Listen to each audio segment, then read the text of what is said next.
What is going on, golf fans? It's your boy Gsluke here with our round 4 live stream for the Charles Schwab Challenge. Gonna break down what you need to know for Showdown and, of course, for the prop side tomorrow to go out there and end our week on a high note. Hopefully, you're enjoying your Saturday evening, whether you're with friends, enjoying it at home, if you got water, or maybe you've got a little whiskey in your glass. I've got a little sweat tomorrow when it comes to the GPP. We'll talk about that here in just a minute.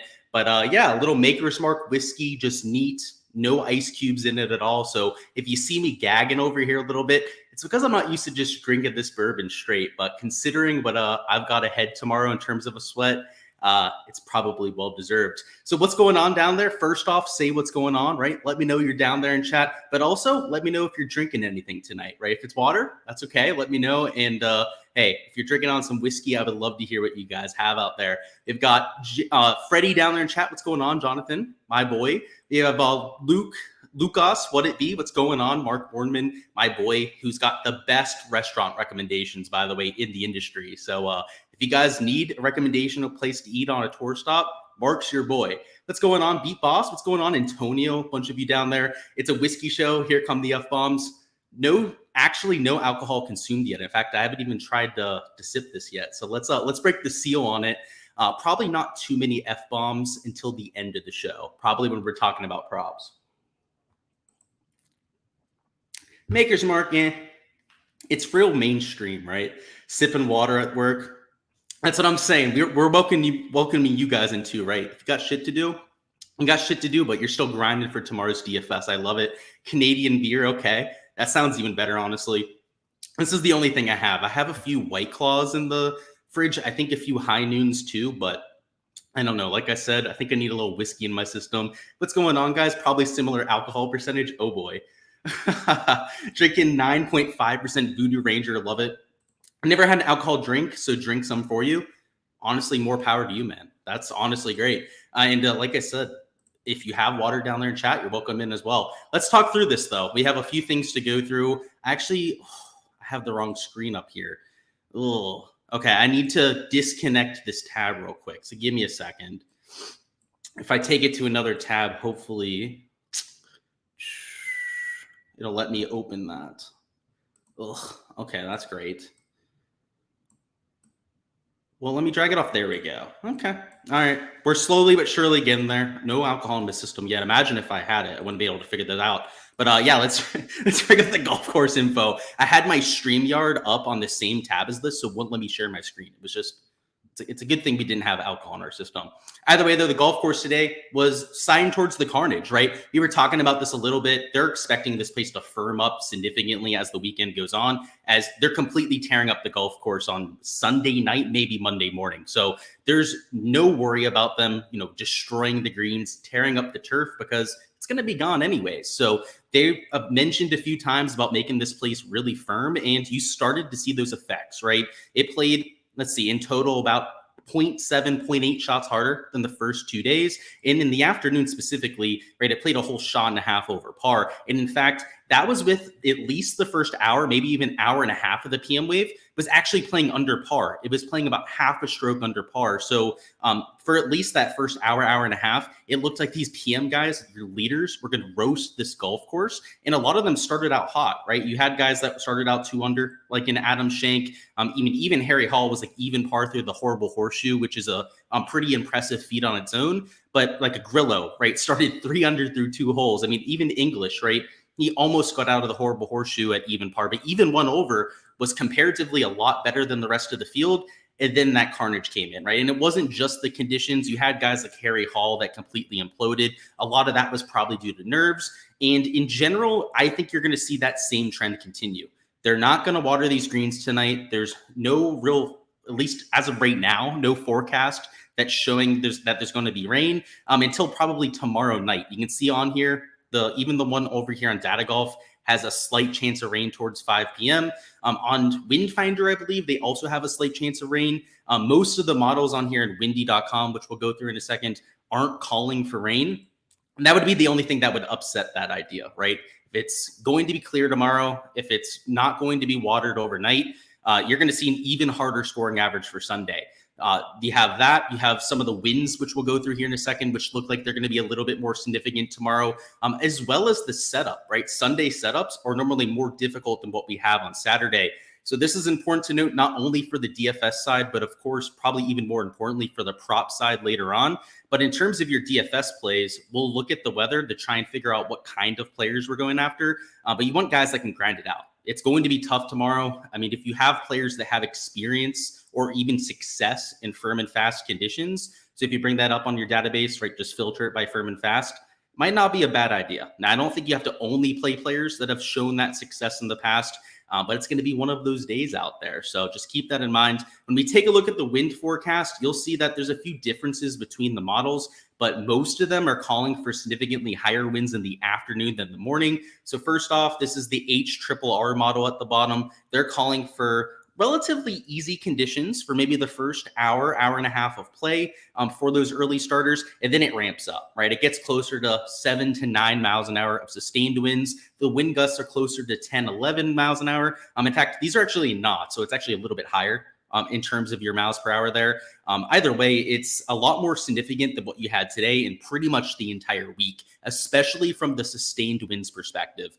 They look like they might be a little bit gnarly here on Sunday than what they were for the first 3 rounds. If you look at this NAM model, they're calling for it to be even worse tomorrow. So in the morning, rather than next to no wind, they're calling for pretty significant sustained winds. And then the wind gusts pretty much the entire day are gnarly. So if you're looking at this model and using it as your, number one for tomorrow, you're probably not so bullish on the AM guys, right? They're going to be in slightly cooler conditions. They're going to be dealing with pretty much the same kind of winds as the afternoon wave. So it's a counterexample, right? You look at some of the other ones here, you'll see on Sunday, they're calling for slightly lower winds in the morning than the afternoon. So that's kind of in agreement with the HRRR.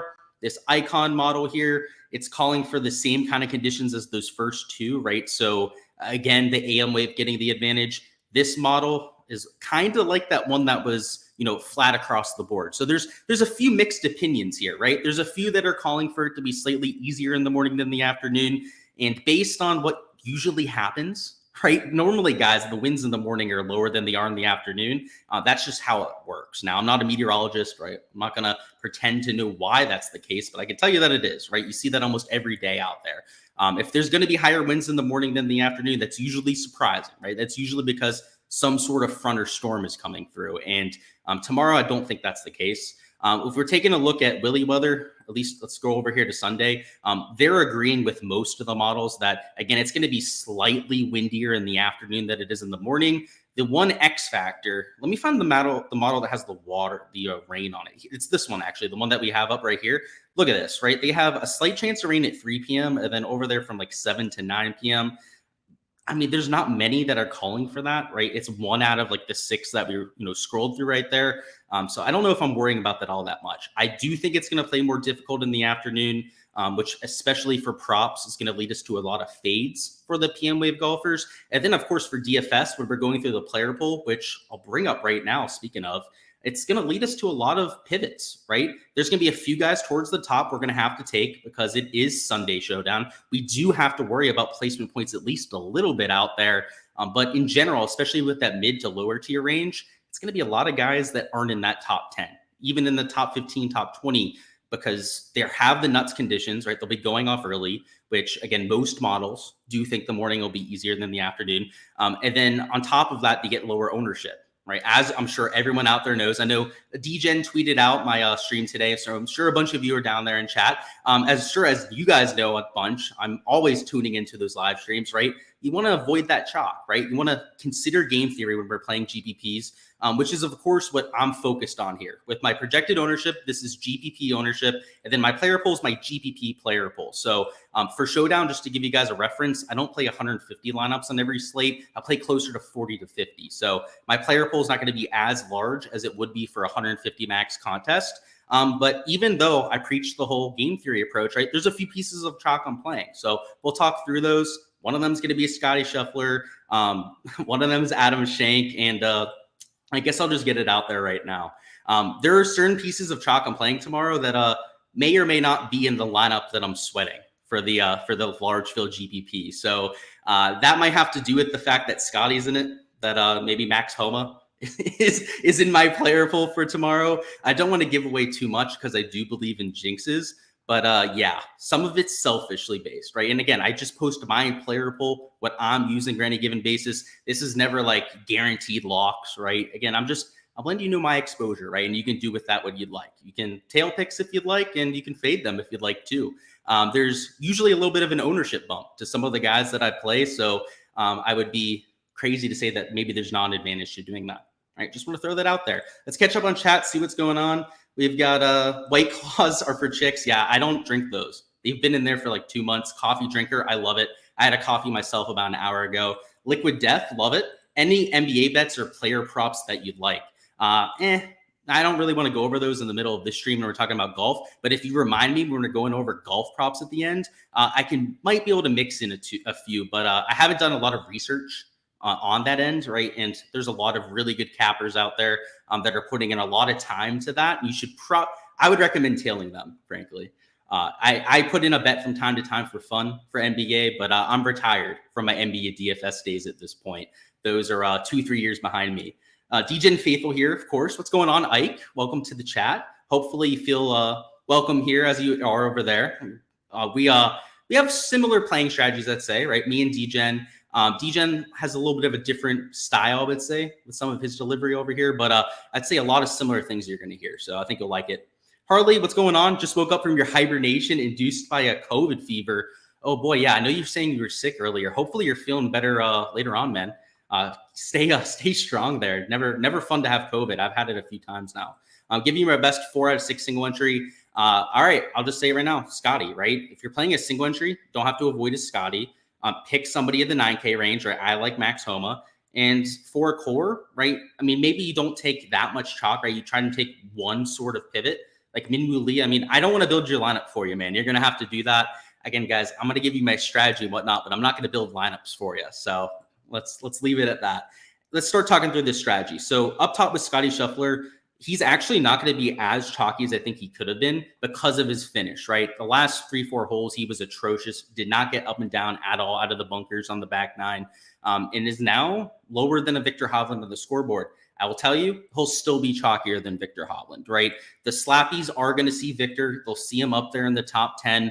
They're going to want to click him in lineups, but there's still going to be enough people playing Scotty, right? They know he's, one of, if not the best player in the world right now. And he'll come in significantly higher rounds than a Victor. So I feel extremely confident saying that. And still, even with that, I'm playing Scotty Scheffler. So I understand playing Victor Hovland. I'm going after Scotty because first off, he's shot -3 the first 2 days, losing strokes putting. And then today, just the around the green play was horrible, which if anything's going to suck for Scotty, right? The putter I'm okay with, of course, right? He's very inconsistent with the putter. You kind of expect that from him. But around the green, like, okay, you're not going to see that very often from Scotty, right? He's one of the better short game players in the world. So I'm completely okay to get back to him there. His ball striking, the approach play was a little bit off today too. So that was, I have to say, that's slightly concerning. But when you're talking about one of these world-class players, you can brush that aside, right? It's not like you're talking about some 6K slap dick that you're getting to where you're worrying about their approach play. So I like Scotty there. Again, part of it's selfish because he is in that lineup that I am sweating, but still, I think he's a decent play. I think if you want to take Hovland, consider even potentially fading both of those top 2 players, you could do that, right? If you successfully fade those two, you're boxing out about 2/3 of the field. So I think there's utility in doing that. You've got to ask yourself your strategy for tomorrow, right? If you just want to go nuts to the wall, build, let's say, like 5 to 20 lineups in the large field GPP, right? You're not maxing it. Maybe you're not even playing like 40 to 50 lineups. Then maybe you just fade those top 2 players, right?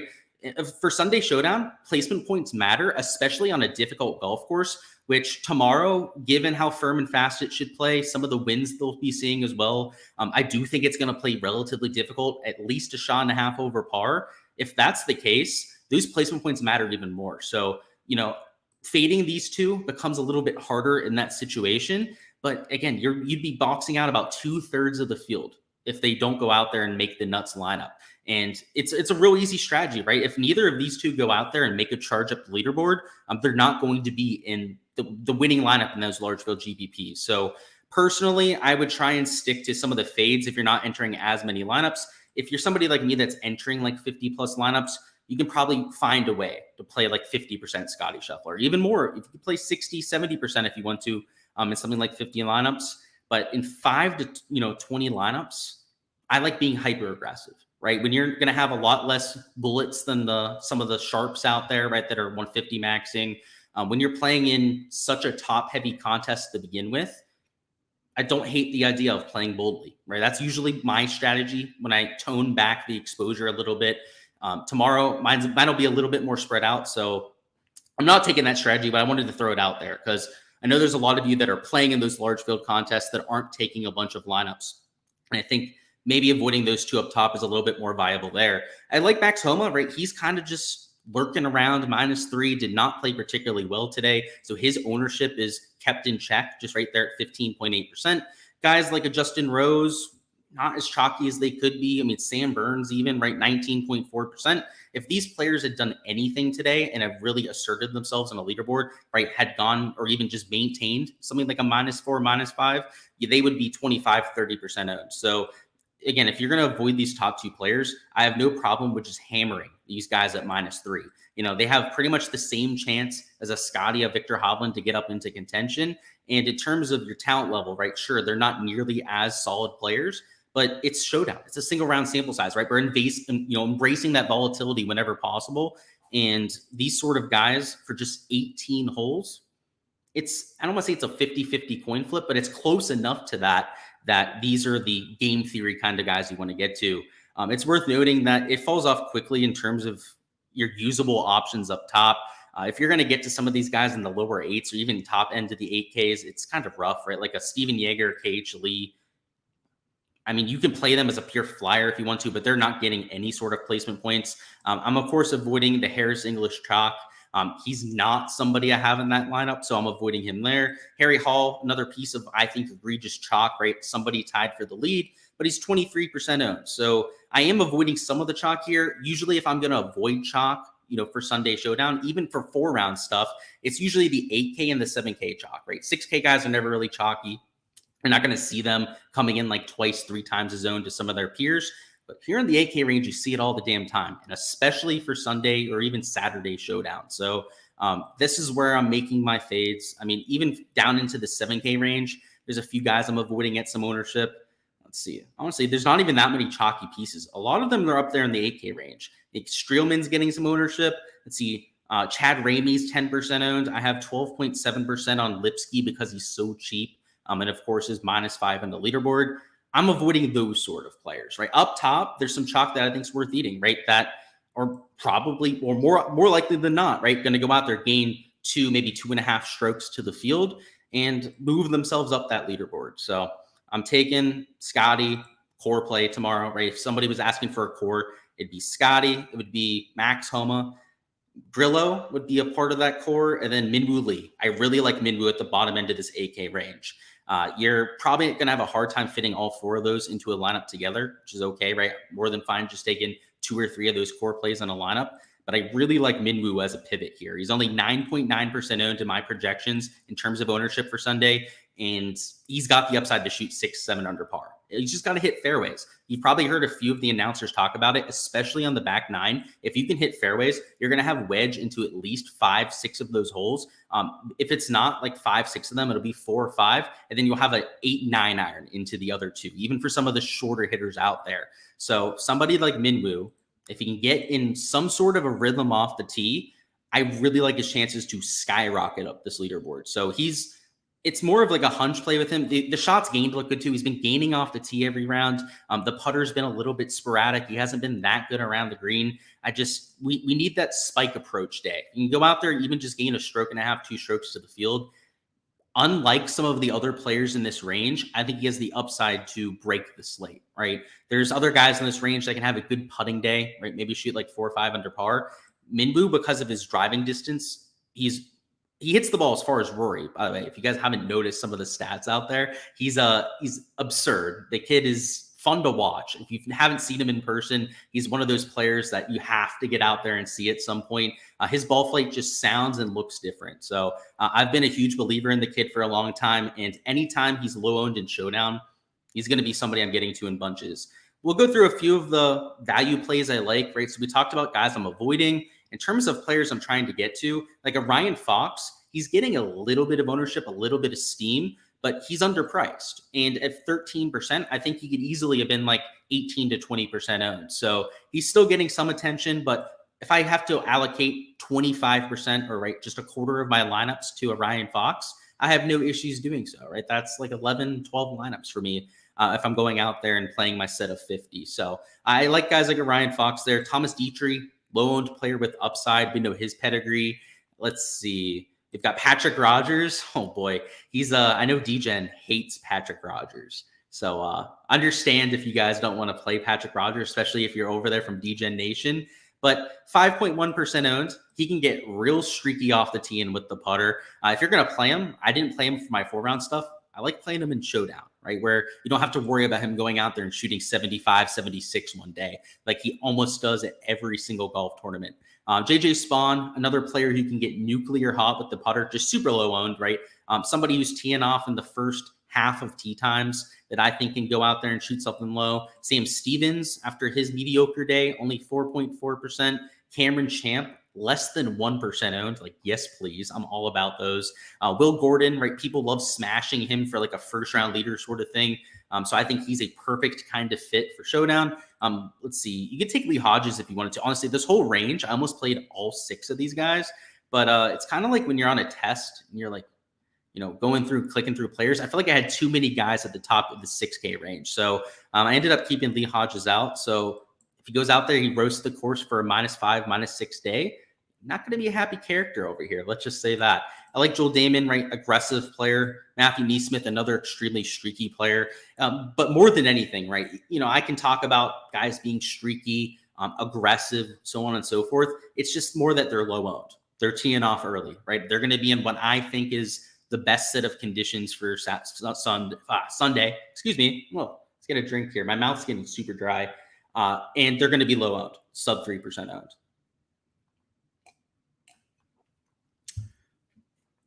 I would avoid Streelman. He's nearly 10% owned.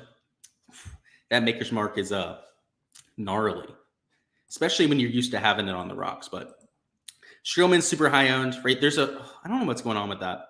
You also have a few other guys like Ramey, Lipsky that are 10, 15, sometimes 20 times higher owned than their peers.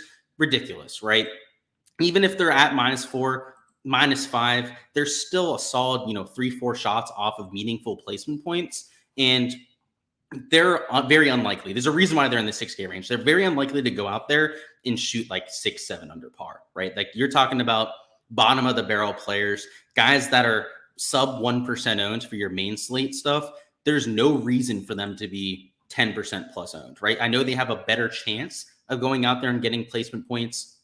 It's just not worth it to me, right? You got to play them in like a quarter of your lineups to get leverage, and their hit rate, if you haven't played Sunday Showdown, you haven't been tracking these for a while, the hit rate, especially of guys that like aren't in the top 5 to start the day that are chalked down low, is unbelievably low. Like it's ridiculously low, especially compared to, how much they're being owned in these large field contests. So just avoid some of those kind of players and sprinkle in the pivots that you think have a good chance, right? Maybe it's some of the guys I like here. Maybe it's guys that I'm completely avoiding, right? It's completely up to you. But I think the one thing that you need to make sure to keep, do tomorrow is avoid that chalk. It's just, unless you're completely in love with Kevin Streelman, right? Unless you completely love Chad Ramey out there tomorrow, they're not worth the squeeze. They're too much of an investment, especially for somebody that plays like 50 to 150 lineups like myself. Let's catch up on chat. Then we're going to talk through a few lineup construction things, actually go through a few lineups together. So we'll build a cash lineup, show you guys my thought process there, and then build a lineup for a single entry and for a large field GPP. And if you have any questions about specific players, please feel free to go ahead and throw it down in chat. I probably should have mentioned that before. And afterwards, we're going to go over some prop stuff. Scotty's struggling with the flat stick. Yeah, that's very much so on brand for him. Please, for the love of God, Scotty, make a putt. Yeah, I'm there with you, man. It's rough to watch, right? When somebody's that good with the ball striking, you just expect them to be able to go out there and cash in at least a few times. And especially in round 2, when he went out there and just hemorrhage strokes on the greens, I honestly, I had to turn it off. Like, it gets in my head, right? I mean, I'm a horrible putter. I play a lot of golf myself. I would say self-admittedly, I'm a pretty good iron player, but I just cannot make a putt for my life. I'm like Luke List out there. I get called that by my buddies from time to time when I'm out there playing around. And I can't imagine how annoying it is for Scotty Scheffler, who has 10 easily makeable birdie putts per round. It usually only makes like 5 or 6 of them, but still 5 or 6 birdies is among the best on the PGA Tour. So it's frustrating to watch, but the guy is just, he's a machine. Yeah, hopefully, like somebody said, he can make some damn putts. He's one of those best Sunday golfers. Yeah, I would say his Sunday performances, at least early in his career, left some to be desired, right? There was a reason why he finished in second so many times before he broke through. But over the last year and a half, you're right? He's been stone cuts. He's at least done his part on Sundays almost every time, right? He's been beat a few times, which is going to happen out there, but he's gone out there and put his best stuff forward more often than not, right? He's stumbled a few times, but yeah, I tend to agree. I like his chances. And Hovland, same thing. I have to say that early in his career, he was the same way, right? He would kind of stumble on Sundays. I remember the API 2 years ago. I watched it in person, had a sizable lead there on Sunday and then led that away. He's no longer that player. I used to give him shit for that. I used to give him flack for it. And it looks like he's completely gone that out of his game, whether it's mental, whether it's the short game that he's plugged. I like these two's trending, right? They're still young players. I think that's the crazy thing with Scotty and Victor is they're only going to improve. I mean, there's a few other guys who could say that about John Rahm even, right? He's still relatively young for a golfer. These guys are they're going to get better and better. Golf's going to be at a really good place here. Fading English, I think he wins it. Yeah, I'm fading him. He's just too highly owned. I'm taking other guys at higher ownership. What about Brian Harman? He rocks on Sundays. I'm okay with Brian. It's not a horrible play, right? You just can't play everyone, right? So personally, for me, I don't have him in my pool. I slightly prefer Akshay Bhatia. I do think Akshay will be slightly lower owned. Akshay is also a player that loves to throw darts, right? You've seen him go out there, throw out some of the best rounds of the day. He shot -6. Corrales, he absolutely killed it there 2 days. That was more of a resort-style golf course. But if you're team no putt, if you're somebody that likes players that set up birdie looks, then Akshay is your guy. In terms of opportunities gained, in terms of just shots gained approach, Akshay Bhatia is a borderline elite player, even at his young age there in the early 20s. So another player, by the way, why does my screen keeps doing that? It keeps like formatting like that. Another player, by the way, that you want to keep an eye on that's just going to continue to improve. So yeah, if you like Brian Harman though, same kind of argument, right? He's within shouting distance of the lead. He's not egregiously owned, right? He's 13.3%. And if you put him in a quarter of your lineups, you're going to get some decent leverage there. So yeah, I have no problems with him. Not there myself, but no problems. All right, good luck. Thank you. Bring home the bacon. That'd be sweet. I'll might be doing a sweat here on the channel tomorrow. So if anyone wants to follow along there, what's your fave cheap option to save dough? So I'm not going to go anything crazy on you, right? We're not going to go like bottom end of the 6K range. But if I had to choose one player, and it's going to be a low-owned player, so I'm not going to give you like Ben Martin, who's getting some ownership. I like him tomorrow. I think he's a good cash play, but we'll talk about here in a second. Low price to save some dough.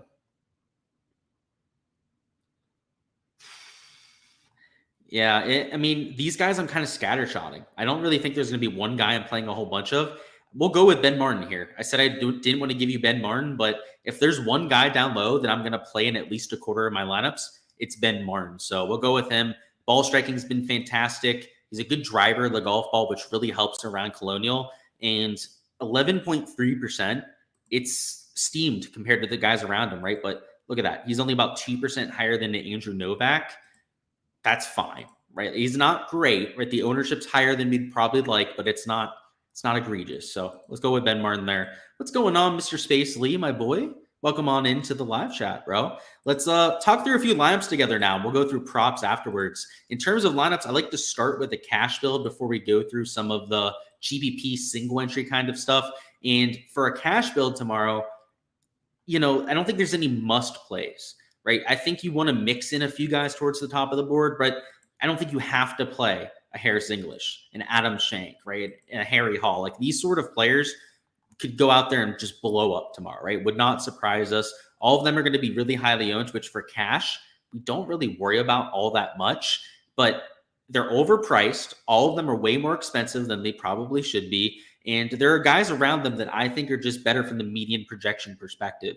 So in terms of my cash lineup, I probably avoid Scotty because he's 12K. That's kind of a tough scene to get to in a cash kind of build, right? You want to be a little bit more balanced with your salary there. So let's go ahead and start off with, let's throw Holland in there. I think at his price tag, he makes sense, right? He's a whole $1,500 cheaper than Scotty. It's as a second man in, let's go Grillo. I like where he's at on the board. I like how he's been hitting the ball to this point.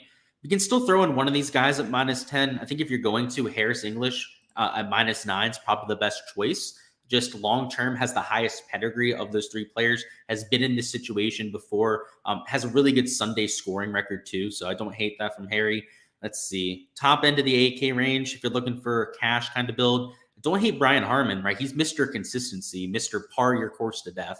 So I don't hate him. I don't hate a Justin Suh either, right? He's been playing beautifully. He's also towards the top of the board. So you're trying in cash, I have to say, the reason why I'm taking a lot of these chalky players is, of course, you want to embrace the chalk in cash, but even more so, these guys are at the top of the board. They're having baked in placement points, which normally might not be the biggest deal, but at a difficult track, like I was mentioning towards the beginning, they mean a little bit more, right? When your ceiling performance might be 35 to 40 fantasy points tomorrow from the raw points perspective, those extra 3 to maybe 8.5, 10 placement points that you're getting might be what sets you over the edge, right? Especially in those large field contests. And cash, from the median projection standpoint, let's say you're starting with 3 points with some of these guys, sometimes more with these players. That's huge, right? When you're going through and building lineups. So I think I'd be a good core 4 for cash, starting with these kind of 4 players. You're at 71.5 remaining, which might be a little bit too rich for my liking. You might be spending a little bit too much salary. If you wanted to drop down, I think dropping down from, let's say, a Grillo down to maybe Harry Hall, or maybe even dropping down, I guess Shank's more expensive, right? So you would want to go with Hall there. Makes it a little bit more doable with your last 2 spots. But either way, I think both lineups are more than doable. Now that we're moving on from cash, first off, let's get a sip here. But then we're going to start talking through our thought process and differentiation, right? As I told you before, I'm all about making sure we have enough leverage to move up these GPPs. We want to make sure we're differentiating ourselves so we're not duplicating ourselves in large field contests. But I'm still playing guys like Scotty, right? I'm still playing some chalky guys like Grillo. In fact, I'm going to have lineups that start Scotty Scheffler and Emiliano Grillo. But what we're going to cover next here is how I handle that, right? What's my thought process when I really have to force in that differentiation? And I think the best way to start is to start down low. And you may hear other people go from top to bottom. You may hear some people start with their pivots and then go outwards. I like taking the chalky pieces that I really want to build my lineup around up top and then kind of figuring out in the 6K range, because as you saw with my player pool, there are guys down here I'm still willing to play. So let's find a few.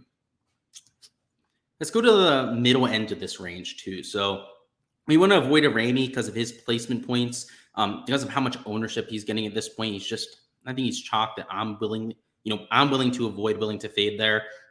Let's throw Luke Liston. He's $6,600. Gets us some salary flexibility. He's also a high upside, low owned play that I like getting to in general. Let's see. Let's throw in Ben Martin here. So even in this GPP lineup, I've taken 3 guys in the top 10, right? Ben Martin's getting some ownership. Grillo and Scheffler are going to be borderline chalk. I'm still okay with this lineup in a large field GPP, as long as in this 8K range and top end of the 7s, then I'm taking pivots, right? So we're not taking Harry Hall. We're not taking Adam Schenk in this kind of lineup, right? This is all you have to do. Like, you'll hear people preach, differentiate, take pivots over and over again, which is complete. It makes sense, right? That is the strategy, but you don't have to overdo it, right? All we have to do to make this GPP lineup work is maybe throw in a Minwoo Lee, right?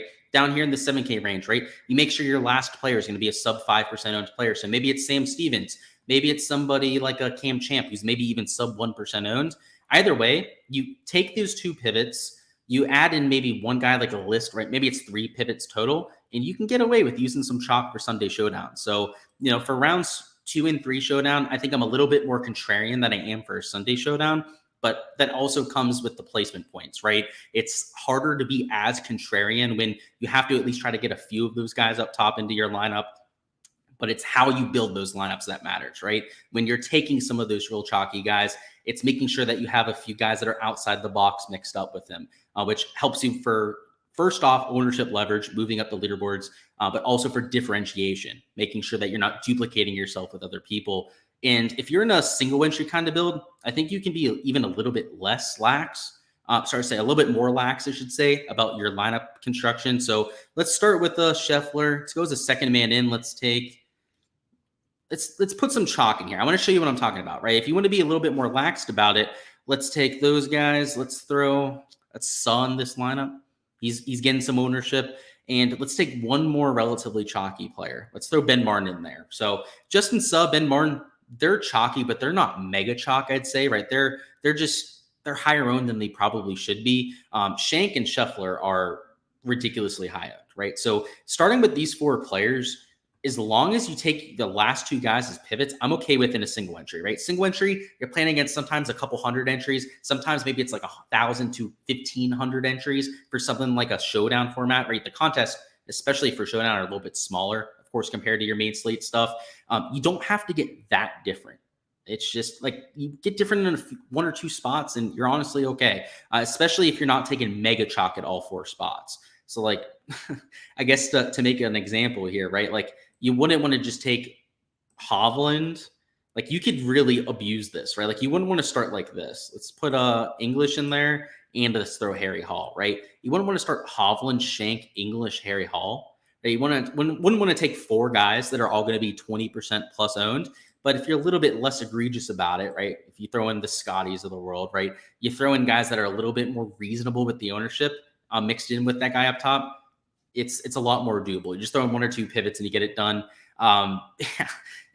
Let's just sort this by score just to make this real easy for you guys. Of these top 5 players, I guess, right? The guys that are T4 here, I'm including Grillo and Suh. Play at most 2 of those guys in a lineup. And you're going to be okay. If you start to play 3 of them together, that sort of thing, well, that's when you're going to start to get into some trouble. So if you're going to set a role in your optimizer, I think that's just a real easy one to do. You might want to include Hovland because he's also there in that 25 to 30% range. So yeah, maybe you include everyone from Hovland and up, and you say only play at most 2 of those guys in a lineup. And you're probably going to be set for most of your GPP builds. Let's catch up on chat. We'll bring up our projections and then hop into prop stuff, which hopefully they have boards up. I haven't seen them yet, obviously, but they've been pretty good with posting them on time. So I'm expecting them to see them up there. Let's see. Oh, no questions in terms of DFS. Okay, that works. Let's start talking props then, boys. So if you have any DFS questions, you can still ask them down in chat. We'll cycle back on it. But what I want to focus on now for props is, first off, hopefully we have a board up. We do not on Prize Picks. God, that would be annoying if they don't have their boards. Well, No House Advantage is not going to have their props up if Prize Picks doesn't. They copy and paste their lines. None of the sites have props up yet. That's annoying. That's what I get for doing my stream a little bit earlier today. So if you guys are looking for prop analysis, I will be doing that in my Patreon page just to give you guys a general idea for tomorrow, because we're still going to cover props. Unfortunately, I won't have prop examples to go over unless they post them here in the next minute, which you never know, they might.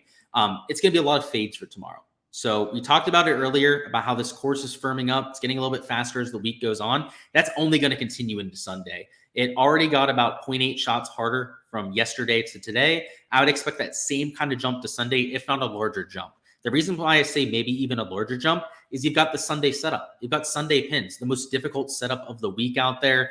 You've got slightly harder wins, slightly higher sustained wins than what we've had the first 3 days. So when I'm looking at the boards later, I'm mostly going to be trying to bet against players, which never feels good. Feels better to go out there, bet on guys to play well, but sometimes you've got to adjust. Sometimes you've got to do the gnarly thing, right? You don't want to root against players, but sometimes that's the plus EV play. So we'll have to see. This forecast over here is changing on us, right? You can see now the rain's coming at 3 p.m. Let's double check on that. Let's bring up a few just weather sources for Fort Worth and make sure that things aren't getting out of hand on us here. Because if there's going to be rain in the afternoon, we might have to change our thought process a little bit, right? Rain would make this course significantly easier. So I got a few weather sources up. Let's let's do our due diligence here. So they've got AccuWeather up. They've got weather.com, right? Just very standard sites when it comes to looking at weather. And let's bring up the hourly report for tomorrow. I think that's a good place to start here. So this is just for Fort Worth, Texas. This tower is probably not all that close to the course, but we're just trying to look at how much it's going to rain in the area. This will give us a good idea. So in the morning, it's a low percentage chance. All right. 2 p.m. Wow. 60% chance. That's different. And that's right as the players are going to tee off. And it looks like it's a sustained rain, right? Because it's 60% for a couple hours. And then it gets calm again. Ugh. This might have implications on the player pool. Because I didn't think this was going to come until 6 p.m. That's what they were saying earlier. Let's see. So they have thunderstorms. That's Monday. Yeah, coming at 2 p.m. So it might even stop play. Oh, my. So if it stops play, right, it's at 2 p.m., our last tee times, which I guess I'll bring up here as well. We might as well. They probably tweeted them out on here, I'd have to imagine. Doesn't look like they have. Okay. Well, we'll just bring it up on the PGA site then and look at some of their the tee times. The thunderstorms might have them stopping play like a half an hour after they tee off, which honestly might be like the nuts conditions for the guys up top. That's why I'm saying it might affect our player pool. So let's see. Yeah, your last tee times are 1:50 p.m. That's Eastern time. So local time over there would be 12:50. They're an hour behind over there in Fort Worth compared to the Eastern time zone. And let's look at these weather sites, right? They've got 2 p.m. They've got rain coming through. They call them for thunderstorms. It says mostly cloudy with showers. It doesn't say thunderstorms over here in AccuWeather. So maybe they're not stopping play. According to weather.com, it's isolated thunderstorms. So if one of those cells goes over the golf course, they might stop play. Perhaps they get that rain and it gets easier. Yikes. It can't just be simple for us, can it? Right? It can't just be a straightforward slate for once. And of course, it's when I have a lineup in the nuts position. Like, oh my, this is going to be a carnage tomorrow. If they have to play through rain, because here's the issue, right? And here's the issue with them being thunderstorms. If they have to play through the rain tomorrow, that's horrible. They're going to start on the horrible horseshoe and have a really hard time at that because it's already long to begin with the horrible horseshoe. It'll play longer. And then, playing in rain, wet clubs, wet club face, wet grips is not a good thing. So if they have to play through it, it's horrible. But if it's thunderstorms, the course gets softened up and they go out and just roast the course. I mean, it's as bad as it gets. Where this is not ideal. I hate these situations when there's unknowns, at least for props. For DFS, like you pick an angle, you go with it, right? Because everyone's in the same situation as you. It's a game theory approach versus other people. In this kind of situation, I usually tell people to pick their narrative and run with it. I may consider just running with a little bit more chalk than I was running before, right? Just because of this, because if they're going to have the easy conditions in the afternoon, right? The whole reason this course is getting harder is because it's firming up. There's no reason to only play AM guys, right? To only take those pivots. So that's annoying. If you guys have a take on this weather tomorrow that maybe disagrees with me, or you give me a little bit of info, I'm all ears. Always willing to hear your theories out there. But based on what I'm seeing right here, I mean, even if they have to play through this shower, I would want to be playing after that, right? If it's only going to be a couple hours of play that's impacted, well, the last 2.5, 3 hours that are in the nuts conditions might make you better off than some of the guys that were going off early. So that's an interesting turn of events. Let's just say that much. I was not expecting to see that. Let's see, where are we at? Thank you for the single entry advice. Of course, it's your favorite way to play. Reduces reliance on computer AI. Yeah, I don't use any AI in my process. Maybe someday I will. Could make things a little easier. But yeah, computer for sure. Yeah. I mean, when you're building 50 to 150 lineups, it's hard to do it by hand, especially for Showdown, right? Doing that every day would be a little bit tiresome. But yeah, single entries, I like them.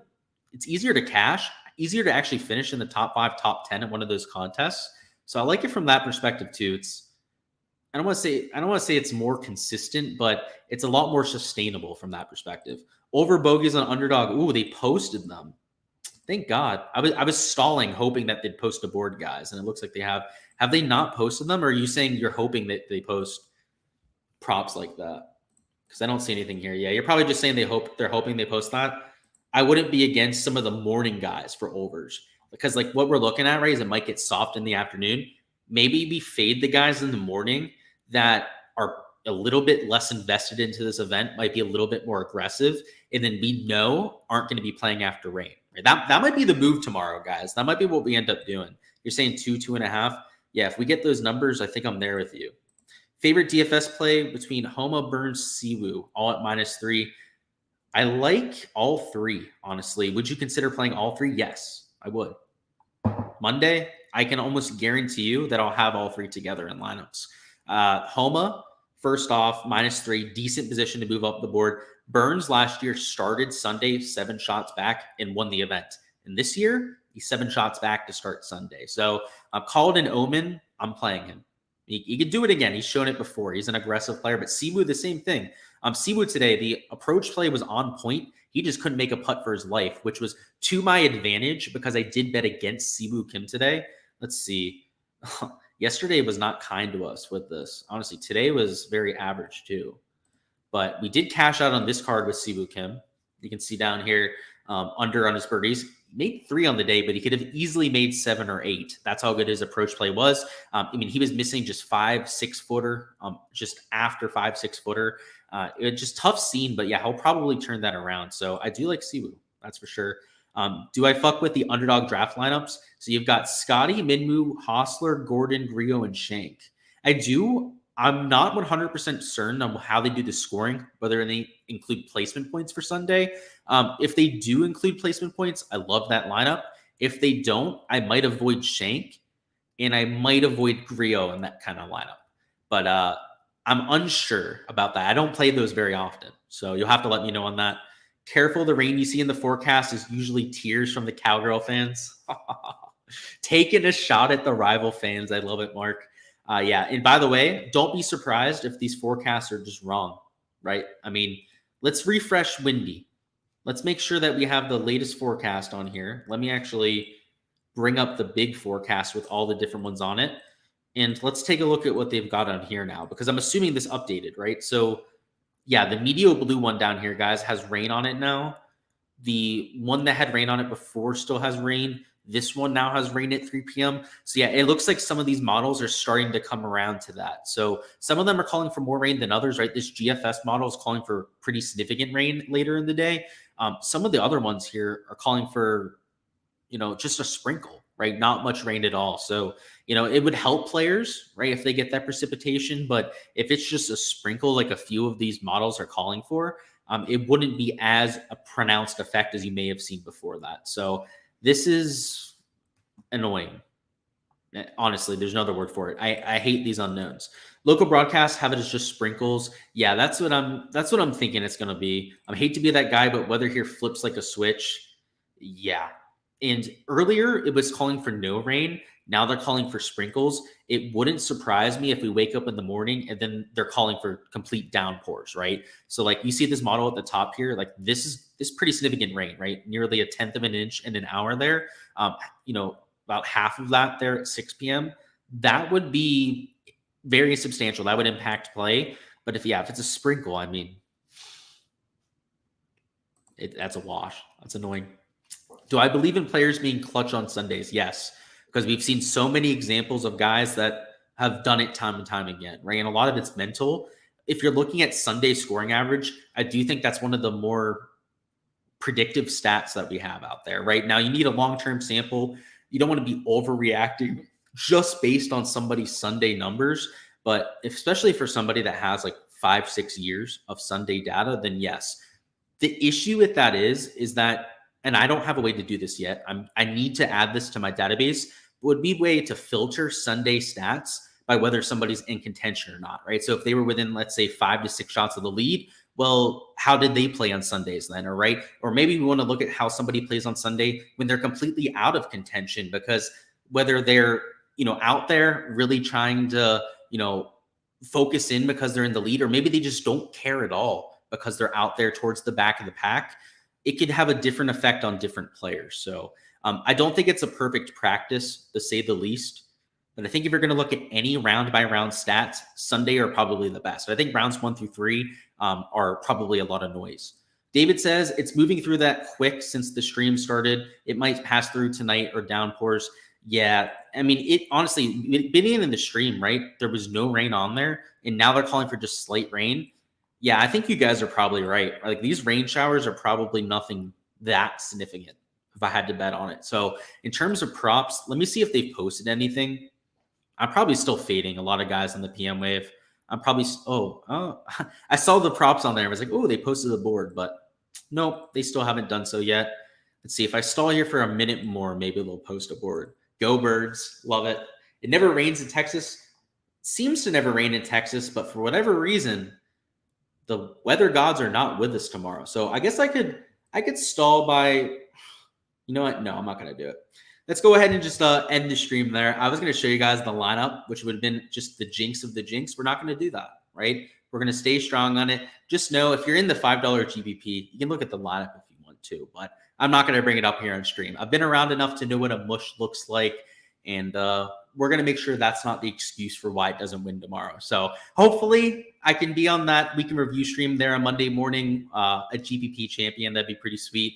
It's been, I think it's been like 8 months since my last like big field GPP win, right? I'm not talking about single entries. I don't count those as GPPs. Just for the record, by the way, GPP's grand prize contest, those are the grand prize pool is what they are. Those are like your 50, 25 grand kind of wins at least, right? If not a 6-figure win. So it'd be the first time in a while that we've spiked one of those. It'd be pretty sweet, but best of luck out there. Hopefully you guys have sweats of your own, whether it's for Showdown, whether it is for your large field contest, your GBP stuff. Best of luck out there. For props, again, I hate that we don't have boards out yet, but look at those fades, right? Especially if they're going to post players at like 69 strokes or 68.5 strokes again. I think there's going to be a lot of fades to be had. And if you want to avoid the weather situation, then maybe you take the guys in the morning, right? Like, there's no unknowns in the morning. We kind of know what it's going to be like out there. If you want to try and take out some of that variance, that might be the best way to go out there and do so. So in fact, for a lot of my bets tonight that I'm placing before we have the perfect forecast, it's probably going to be on those morning wave guys. So that would be my advice to you out there. Best of luck with those lineups, any outrights that you've got. And let's crush it here on Sunday. Hopefully a few of us can leave this week a winner.